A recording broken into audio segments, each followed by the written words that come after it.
नमस्कार, स्वागत है आप सभी का चैनल पर। आज इस वीडियो में हम लोग महत्वपूर्ण अक्षांश एवं कुछ प्रमुख ताप कटिबंधों के बारे में जानेंगे। तो आइए हम लोग आरंभ करते हैं। आपके सामने देखेंगे कि हमारे पृथ्वी एक गोला बना हुआ है जिसको हम पृथ्वी मानते हैं। हालांकि पृथ्वी हमारी इस तरह गोल नहीं है, अंडाकार है, तो फिर भी इसको हम पृथ्वी मानते हैं। और इसी के अनुसार हम अक्षांशों को तथा ताप कटिबंधों को समझते हैं। अब आप जानते हैं कि पृथ्वी के दो ध्रुव हैं। एक आपका ये होता है जो कि 23.5 के झुकाव के साथ देखा जाए तो ऐसे पड़ता है। इसको बोलते हैं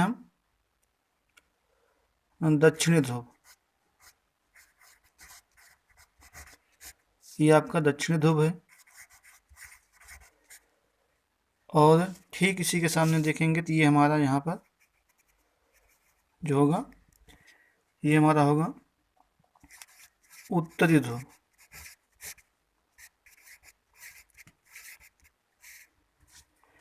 ऐसे झुकाव है हमारी पृथ्वी का 23.5 अंश। तो ये हमारा दक्षिणी ध्रुव है, ये हमारा उत्तरी ध्रुव है। सबसे पहले हम पृथ्वी को दो भागों में बांटते हैं विषुवत रेखा के माध्यम से। तो ये मान लेते हैं हमारी विषुवत रेखा है। तो ये जो हमारी विषुवत रेखा है ये पृथ्वी को दो भागों में बांटती है। अब इसको हम भूमध्य रेखा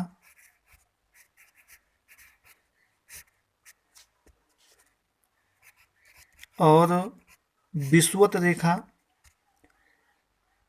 या शून्य अक्षांश रेखा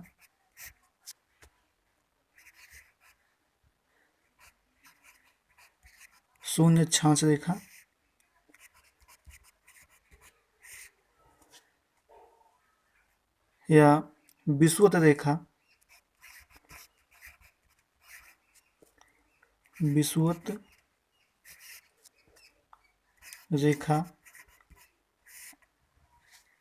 आदि नामों से जानते हैं।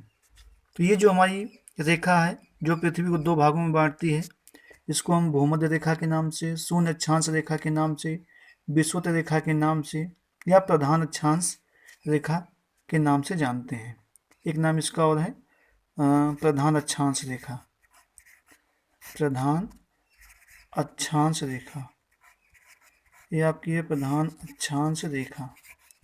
तो इसके चार नाम हैं। कोई भी प्रश्न बन सकता है कि भूमध्य रेखा को अन्य किस नाम से नहीं जानते हैं या अन्य किस नाम से जानते हैं। तो शून्य अक्षांश रेखा, विषुवत रेखा, प्रधान अक्षांश रेखा आदि नामों से इसको हम जानते हैं। अब ये पृथ्वी को दो भागों में बांटती है। ये हमारा हो जाता है उत्तरी गोलार्ध, ये हो जाता है दक्षिणी गोलार्ध। ठीक, अब इसको हम मान लेते हैं ये हमारा है दक्षिणी गोलार्ध।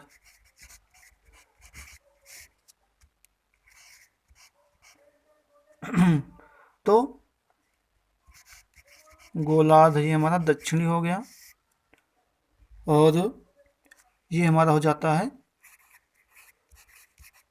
उत्तरी गोलार्ध। इतना समझ गए आप लोग। अब ये दक्षिणी गोलार्ध और ये आपका उत्तरी गोलार्ध, यानी ये उत्तरी ध्रुव, ये दक्षिणी ध्रुव। ये जो आधा गोला है ये दक्षिणी गोलार्ध हो गया, ये जो आधा गोला ऊपर का है ये उत्तरी गोलार्ध हो गया। ठीक, अब ये प्रधान अक्षांश रेखा हो गई। तो ये हमारा पहला प्रमुख अक्षांश है जो हम देख रहे हैं। इसको हम शून्य अक्षांश या इन नामों से जानते हैं, ये आपको ध्यान रखना है। तो ये हमारा प्रमुख अक्षांश है। अब अगला हम देखते हैं इसके बाद जो हमारा आता है, तो इसको हम शून्य अक्षांश यहाँ पर लिख लेते हैं, ये हमारा शून्य है। ठीक, अब इसके बाद जो हमारा आता है वो यहाँ पे देखेंगे, इसको हम जानते हैं, ये आप देखेंगे ऐसे, ये हमारे दो अक्षांश, ये तो प्रधान अक्षांश हो गया, सब समझ गए। इसके बाद ये हमारा अगला अक्षांश है जो प्रमुख रूप से आता है हमारे सामने, ये आता है हमारा, इसको बोलते हैं 23.5 अंश दक्षिणी अक्षांश, दक्षिणी अक्षांश 23.5 अंश दक्षिण अक्षांश ये हो गया, और ये हो गया 23.5 अंश उत्तरी अक्षांश। ये दो प्रमुख अक्षांश हैं, इसको आपको समझना है। यानी विषुवत रेखा से ऊपर जाएंगे उत्तर की ओर 23.5 अंश, तो ये हमारा हो जाता है उत्तरी अक्षांश।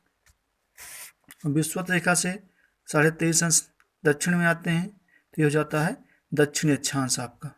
ठीक, ये दक्षिण अक्षांश आपका हो गया। अब इसके बाद इन अक्षांशों का अन्य नाम क्या है?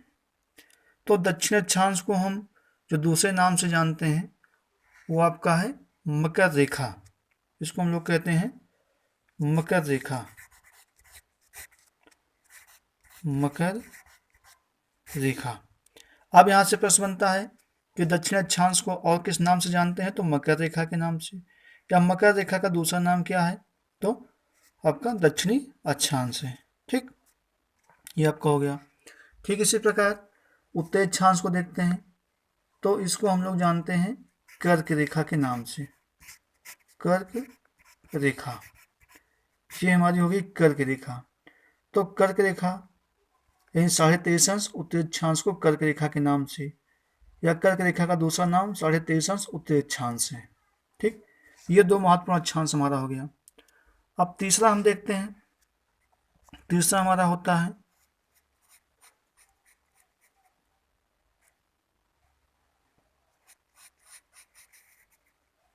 ये। ठीक, ये दो अक्षांश हमारे हो गए जिसको हम लोग समझते हैं, इसको कहते हैं 66.5 अंश दक्षिणी अक्षांश। ठीक, 23.5 अंश दक्षिणी अक्षांश, और इसको बोलते हैं 66.5 अंश उत्तरी अक्षांश। ठीक, ये आपका हो गया 66.5 अंश उत्तरी अक्षांश। अब इनको हम जो अन्य नामों से जानते हैं वो आपके लिए महत्वपूर्ण होगा कि इनको हम अन्य किस नाम से जानते हैं। ठीक, तो यहाँ पे हम देखेंगे जो हमारा उत्तर में 66.5 अंश अक्षांश है, इसको हम उत्तरी अक्षांश, इसका दूसरा नाम है उत्तर ध्रुव वृत्त, इसको हम जानते हैं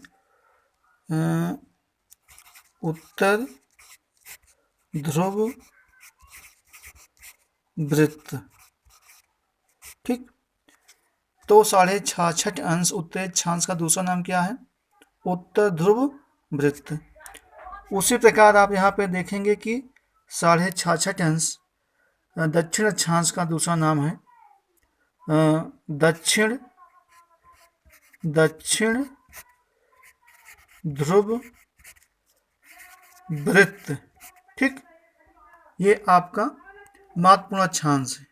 ठीक, अब यहाँ पे हम लोग देखते हैं कि इन अक्षांशों के माध्यम से जो आपका, तो आप समझ गए होंगे कि ये महत्वपूर्ण अक्षांश हैं, हमने आपको बता दिए। अब देखते हैं कि इन अक्षांशों के मध्य से कौन से प्रमुख ताप कटबंधों का निर्माण होता है। ठीक, तो वो आपके हैं, देखिए। अब जैसे हम ये विषुवत रेखा से दोनों ओर का जो 23.5 अंश का है इसको हम अपना बना लेते हैं, ठीक है ना। अब यहाँ पे आप देखेंगे ये इसको हम ऐसे बना लेते हैं, जैसे आपका हो गया और ऐसे हो गया।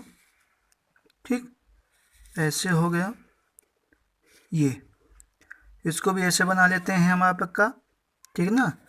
ये आपको ऐसे हम रेखाओं के माध्यम से समझाते हैं। तो ये आपका हो गया एक भाग, ये एक ताप कटबंध आपका हो गया जो बीच वाला है।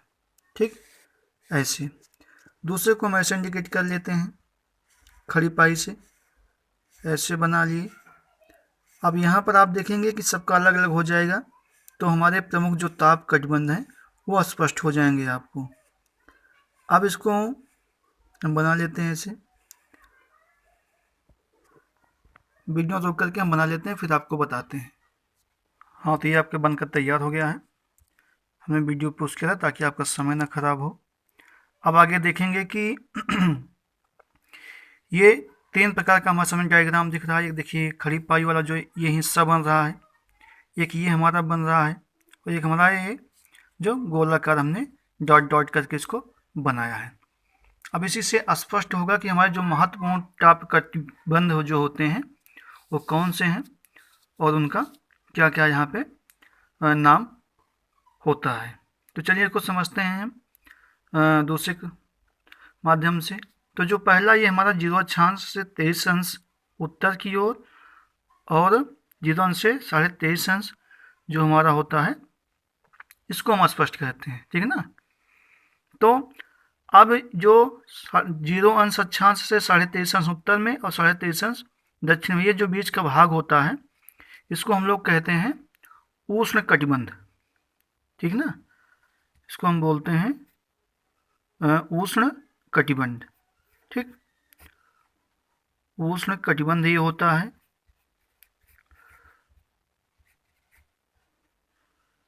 ये उष्ण कटिबंध इसको बोलते हैं 0 अंश से 23.5 अंश दोनों गोलार्धों में। अब इसी में बीच का जो भाग होता है आप देखेंगे 0 से जो 5 का उत्तर में और 5 का दक्षिण में, 0 से 5 दोनों गोलार्धों में, इसको हम विषुवत रेखीय प्रदेश के नाम से भी जानते हैं, जो कि आप जानते रहिए, वो अलग चीज़ है। बाकी इस पूरे क्षेत्र को हम उष्ण कहते हैं क्योंकि यहाँ पे सूर्य का तापमान जो है लगभग औसत बराबर पड़ता रहता है, और विषुवत रेखा पर तो लंबवत 12 महीने किरणें चमकती हैं। बाकी क्षेत्र में बराबर तापमान मिलता रहता है और ये गर्म होता है, इसीलिए इसको हम उष्ण कटिबंध के नाम से जानते हैं, ठीक ना। क्यों? क्योंकि उष्ण होता है, उष्णता यहाँ पे पाई जाती है क्योंकि सूर्य का जो प्रकाश होता है वो 12 महीने यहाँ पे लगभग औसत ताप देता रहता है। बाकी विषुवत रेखा पर तो आपका तापमान 12 महीने मिलता है अत्यधिक मात्रा में। अब अगला देखते हैं, ये जो आप देख रहे हैं कि खड़ी पाई वाला ये 23.5 से 66.5 उत्तरी गोलार्ध में और 23.5 से 66.5 ही आपका जो है दक्षिणी गोलार्ध में। तो ये आपका तो ये भाग जो होता है, ये भाग जो होता है, ठीक ना, इसको हम लोग कहते हैं शीतोष्ण, ठीक है ना। तो इस भाग को हम लोग क्या कहते हैं, इसको हम लोग कहते हैं यहाँ पे इसको लिख देते हैं, इसको बोलते हैं शीतोष्ण, शीतोष्ण कटिबंध, शीतोष्ण कटिबंध ये होता है आपका शीतोष्ण कटिबंध। ये यहाँ पे भी होता है और आपका यहाँ पे भी होता है, तो यहाँ पे भी चाहिए, इसको लिख लेते हैं शीतोष्ण आपका कटिबंध, ये आपका हो गया। अब अगला देखते हैं, ये जो होता है डॉट डॉट वाला, ये यानी 66.5 से ध्रुव तक, इसको अगर यहाँ मान लेते हैं, हमने इसको माना था, जो माना था आप देख रहे होंगे, तो हमने इसको झुकाव के आधार पे यहाँ पे बनाया था। बाकी अगर हम यहाँ पे मान लेते हैं तो ये जो हमारा डॉट वाला ये हिस्सा बचता है पूरा, ये और ये, इसको हम लोग कहते हैं शीत कटिबंध, ठीक। ये आपका होता है शीत कटिबंध, तो यहाँ पे भी होता है और ये उत्तर में भी होता है, तो दोनों गोलार्धों में ये शीत कटिबंध, ठीक है ना, शीत कटिबंध ये आपका होता है। इसको हम दोनों गोलार्धों में शीत कटिबंध आपका ये होता है, ठीक। ये मतलब ये शीत कटिबंध आपका 66.5 उत्तरी अक्षांश से आपका ध्रुव तक और 66.5 से दक्षिण ध्रुव तक, ये आपका होता है शीत कटिबंध, ठीक। अब यहाँ पे देखेंगे आप लास्ट में 90 अक्षांश जो आपका होता है ध्रुवों पर, ये और ये आपका हो गया। तो यहाँ पर देखेंगे आपके कटिबंध 3 हो गए। ये आपका जो 0 अक्षांश से दोनों वो 23.5 अंश, ये आपका हो गया उष्ण कटिबंध क्योंकि यहाँ गर्मी पाई जाती है, और 66.5 से दोनों ध्रुवों तक शीत कटिबंध होता है, यहाँ अत्यधिक मात्रा में सर्दी पाई जाती है। ठीक, अब जो बीच का बचता है तो यहाँ ये आपके शीत का भी प्रभाव होता है, इधर आपके गर्मी का भी प्रभाव होता है, इसलिए इसको बोलते हैं आपका शीतोष्ण कटिबंध, यानी ठंडी गर्मी दोनों का प्रभाव होता है। शीत और उष्ण यानी शीतोष्ण कटिबंध तो आपका दोनों होता है, जो कि 23.5 से 66.5 अक्षांश के मध्य दोनों गोलार्धों में पाया जाता है। तो आप समझ गए होंगे प्रमुख अक्षांश एवं आपके जो प्रमुख कटिबंध थे। आज का हमारा टॉपिक यही था, प्रमुख अक्षांश एवं कटिबंध। कटिबंध मतलब ताप कटिबंध, और इसको समझ लेते हैं ऐसे, ताप कटिबंध। ठीक है ना, तो ये आज का हमारा टॉपिक था, जो कि हमारा ये समाप्त होता है। अब मिलते हैं हम लोग अगले वीडियो में किसी नए टॉपिक के साथ। वीडियो अच्छा लगा हो तो लाइक करिएगा, और अगले वीडियो में मिलते हैं। तब तक के लिए नमस्कार।